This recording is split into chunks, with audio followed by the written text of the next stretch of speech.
Okay, we've touched on a few different ways that trauma can affect people and manifest itself in different ailments.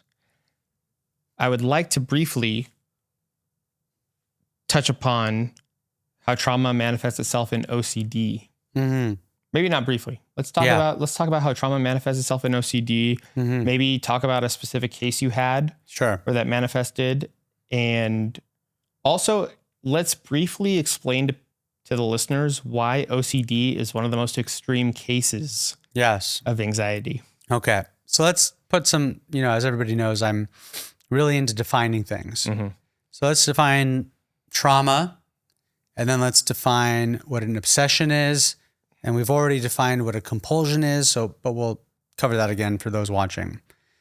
A trauma is some sort of physical or emotional injury or event that overwhelms our capability of regulating it, handling it, processing it, and it causes a shift and a change in our nervous system. So that is something that is traumatic, something that is overwhelming us physically or emotionally that causes sustained change in our nervous system. Do we understand at all the mechanisms by which a trauma or physical injury could result in a mental? We do. I mean, if you look at like MRIs and scans of patients that have PTSD, you can see literal changes in the structures in our brain that have to do with fear, like the amygdala, for instance. Scan a bunch of PTSD patients, compare them to normal, healthy, non-traumatized patients, and you will literally see changes in the size of the amygdala, the fear center, part of the limbic system in those patients that are traumatized. So part of the definition of something that is like clinically traumatic is that it causes an actual change in our nervous system, our body, our brain. Trauma, the word trauma is like tossed around a lot these days very casually, but that's what a clinical trauma is. Good to know. That makes perfect sense. What is an obsession? A clinical obsession. An obsession is a recurrent, intrusive thought that is distressful of a particular theme. Meaning, I don't want to think about this, but it keeps poking its way in. It's causing me a lot of distress, and it's of a particular theme. So that's what an obsession is. Mm-hmm.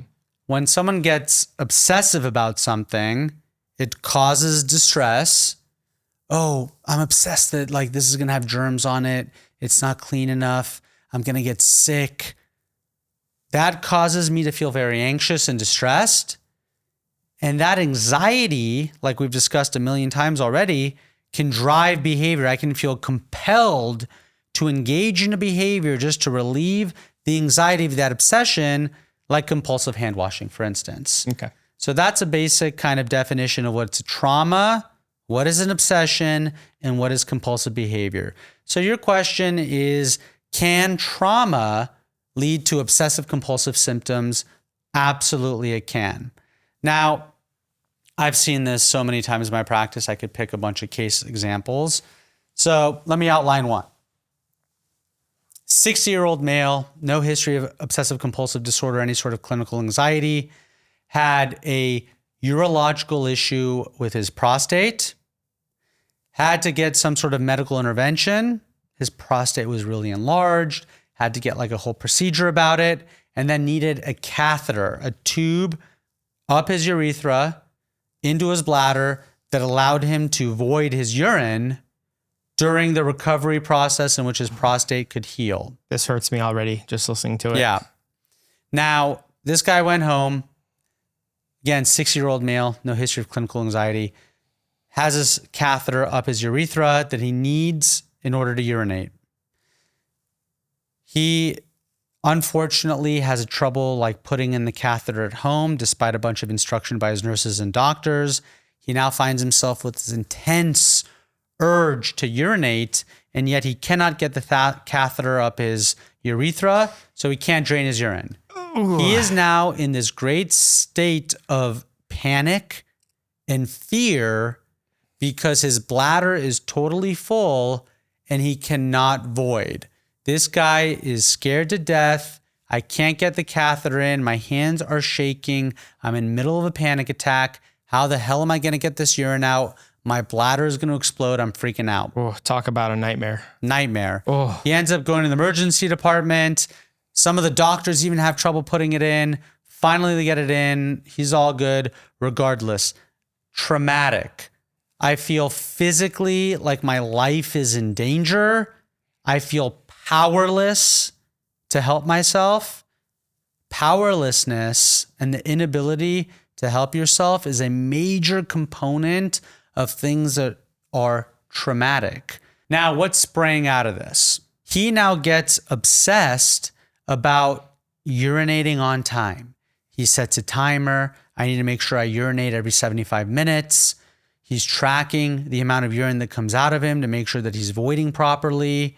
He's waking up overnight to make sure that his bladder does not fill to the point of being an emergency. So it's impacting his sleep, and we all know sleep is very important, as previously discussed. It's impacting his sleep, and he is all of these intrusive, worrisome thoughts about being able to urinate. So trauma, hyperarousal.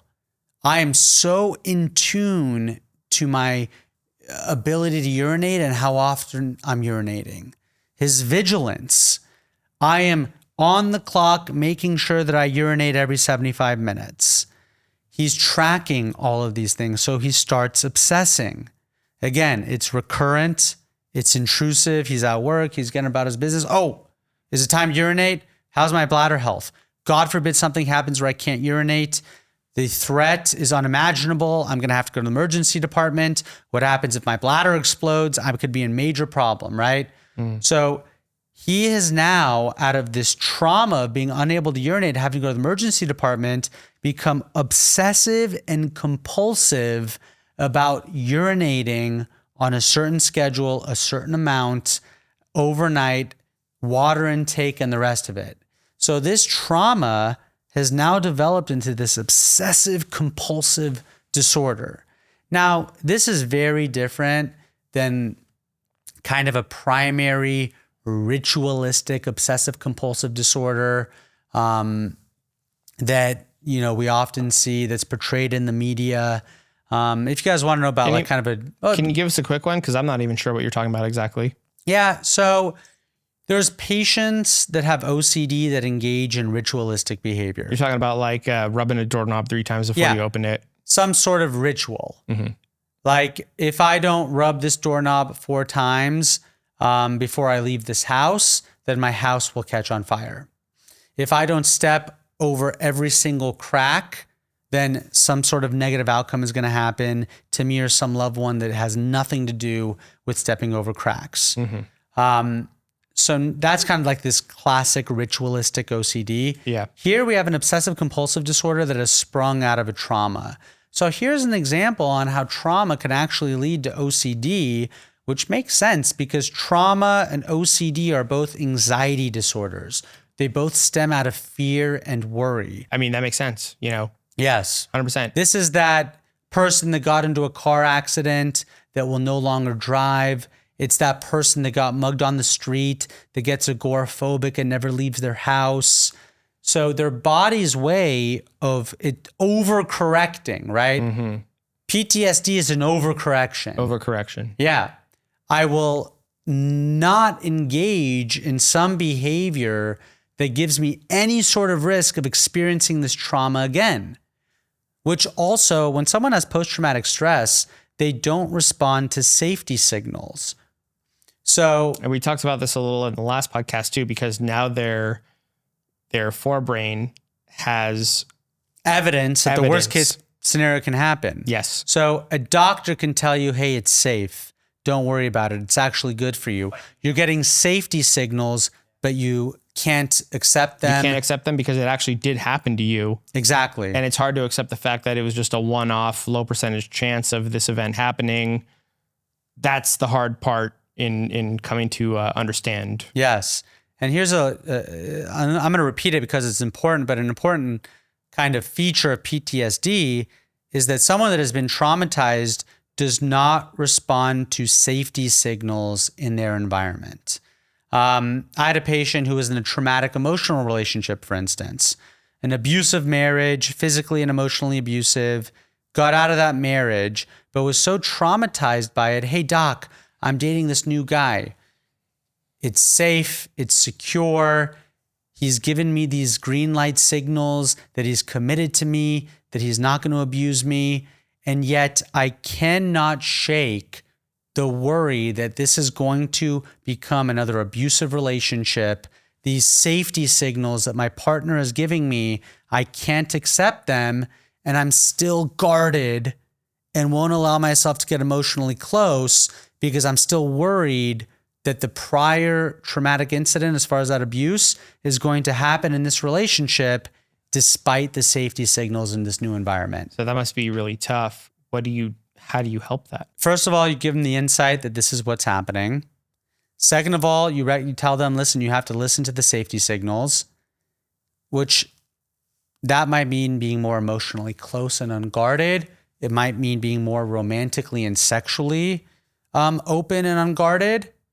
And engaging in this unguarded way, even though anxiety comes up, trying to regulate it, manage it with your partner, being open and honest and authentic about where you're going through, and responding to cues of reality, not from cues of prior trauma. Again, this comes back to responding to feedback from actual reality rather than some sort of catastrophic reality you're building in your brain. We touched on this on podcast 1. Yes. This is how people live and feel well. Let me respond to actual reality and the feedback from reality, not prior trauma. If you're a person who's dating someone and you suspect that they're influenced by trauma, holding onto these things, what are some good things you can do? I mean, I'm assuming you're not talking to their partners. Sometimes I am. Okay. Infrequently. What can a partner do? Mm-hmm. If I'm dating somebody that I know has a history of emotional and physical abuse in another romantic relationship, and I notice that they're guarded physically or emotionally, what's going on? I know you mentioned that you had a prior relationship that didn't turn out so well. What kind of sprang out of that? Is there any way that's impacting our relationship now? Is there any sort of signal I'm giving you that I might repeat that prior relationship? No, you're doing everything okay. It's all good. Is there anything I can do to make you more comfortable? How can I ease us into this? How can I make you feel more comfortable? Can we talk through this? Being caring, being compassionate, being understanding, being supportive. Yes. That's a good place to start. Yeah, especially, yes, I agree 100%. Especially important to just make sure you don't become the bad guy. And don't take offense because like I was saying before, trauma, it changes your nervous system. It makes you super aware of threats. Again, when the patient that is traumatized and they're hyperarousal, they're incredibly sensitive to threat. What does that mean? Something that is sensitive, it picks up on everything. I'd rather have a false positive than a false negative. So that's what hyperarousal is. Okay, yeah. So in the psychiatry world, arousal does not just mean sexual arousal. No, it's any sort of reaction of your nervous system to any sort of external stimuli that you may find threatening. Bingo. Goddamn, you could be a psychiatrist the way you're talking. That's what arousal is. Arousal can be sexual arousal, meaning you have some sort of there's some sort of sexual attraction mixed with arousal. An arousal state with anger can lead to agitation. So arousal certainly does not just mean sexual arousal. It means the way you aptly just described it. It's this rise in the response of your body to respond to external stimuli. That's what an arousal state is. Yeah. That makes perfect sense. Yeah. Perfect sense. So here we have examples of trauma and ways that it can kind of manifest itself in unhealthy ways. My question